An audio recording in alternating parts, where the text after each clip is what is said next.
If you're not paying attention to your analytics on YouTube, then you're probably wasting time and money producing content that isn't working. But maybe you've looked at YouTube analytics and had this reaction.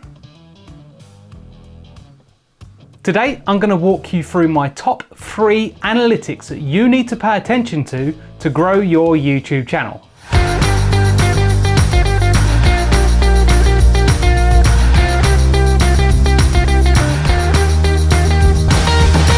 If this is your first time watching one of our videos, then make sure you subscribe and ring the bell as we release weekly videos helping you grow your business profits through video marketing. When you look at your analytics, you may think that view count is the most important metric, but surprisingly it's not. YouTube counts 30 seconds of watch time as a view, so if your video is 10 minutes long and your viewer watches 31 seconds, it will count as a view. But YouTube will look at this negatively as your viewers aren't engaging with your content. The other reason that views don't really matter is that your business probably isn't targeting a broad market. You are trying to target a niche section of your potential customers.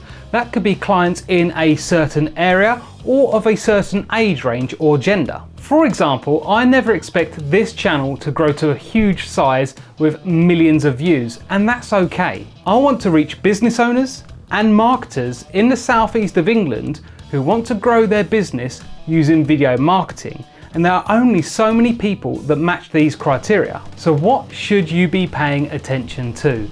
The first metric we're going to look at is average view duration, and this can be found in the engagement tab. If you click on an individual video, you'll be able to see the audience retention and average view duration. What you'll probably see is a small drop off in the first few seconds. These are the people that are just not resonating with your content. But don't worry, you can't please everyone. After this point, we want to see our graph steady out to the end. How can we use this to improve our videos and our channel? So there are 2 main ways. The first is to use the average view duration to work out where most people stop watching our video. We can then add a card with a link to a related video around 20 seconds before this point. Just when your viewer is starting to think, okay, I've learned all that I need to from this video, I'm going to look for something else to watch. Boom, you show up telling them exactly what to watch next. This is going to help increase your watch time and grow your channel. The second way is to look at the audience retention graph. If you suddenly have a massive drop off, have a look at this point in the video. Is there a joke that didn't land? Did you have a graphic come up on screen? Did you repeat yourself one too many times? Try and study your video and work out what it was that your viewers didn't like. This way, when you're producing videos in the future, you know not to make the same mistake. Next, we are looking at impressions and click-through rate found in the Reach tab. You can look at this metric on individual videos or your channel as a whole. Impressions are the number of times YouTube have featured your video in a recommended position, like on the home page or the watch page. Click-through rate is the percentage of people that clicked on your video after seeing it recommended. A point to remember here is YouTube isn't looking for viewers for your videos, they are looking for videos for their viewers. Every time YouTube recommends a video, they are asking the viewer, are you interested in this? If the viewer clicks and watches the majority of the video, YouTube thinks, okay, you enjoyed that, I'm going to show you more content like that in the future. This is where audience retention comes back into play. So if YouTube are giving your video a lot of impressions and your click-through rate is really high, but people are only watching 10 seconds of your video, YouTube will stop recommending that video. So how can you improve your impressions and click-through rate?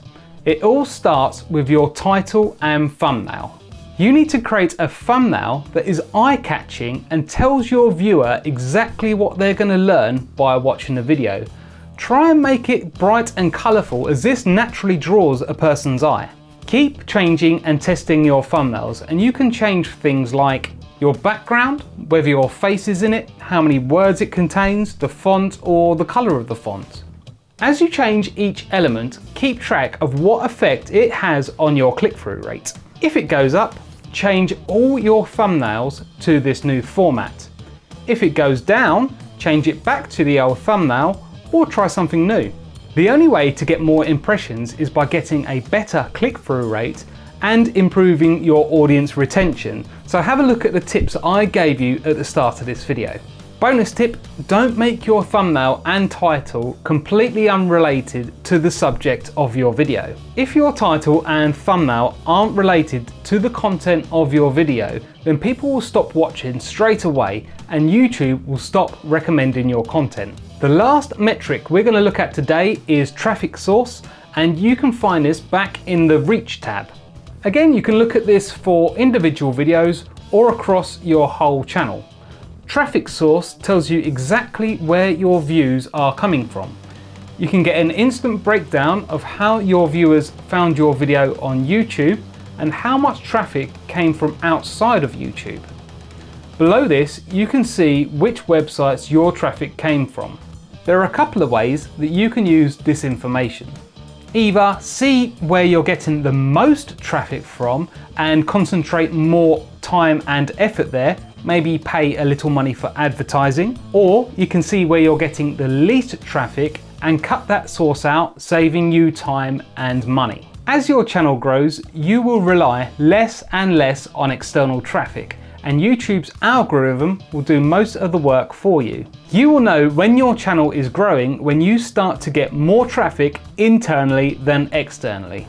The 3 analytics that you should be paying attention to are audience retention, click-through rate, and traffic source. Use audience retention to tweak future videos and keep your viewers watching for longer. Use click-through rate to improve your titles and thumbnails and get YouTube recommending more of your content. And use traffic source to see where you should be promoting your videos outside of YouTube, what's working and what isn't. Which metric are you going to focus on first? Let me know in the comments below. And if you now have a better understanding on using YouTube analytics, make sure you give this video a like. If you'd like to learn how to get your videos to the top of YouTube search results, click this playlist here. If you'd like some ideas on how to promote your videos outside of YouTube, click this video here. Make sure you click here to subscribe to catch our weekly videos about growing your business profits through video marketing.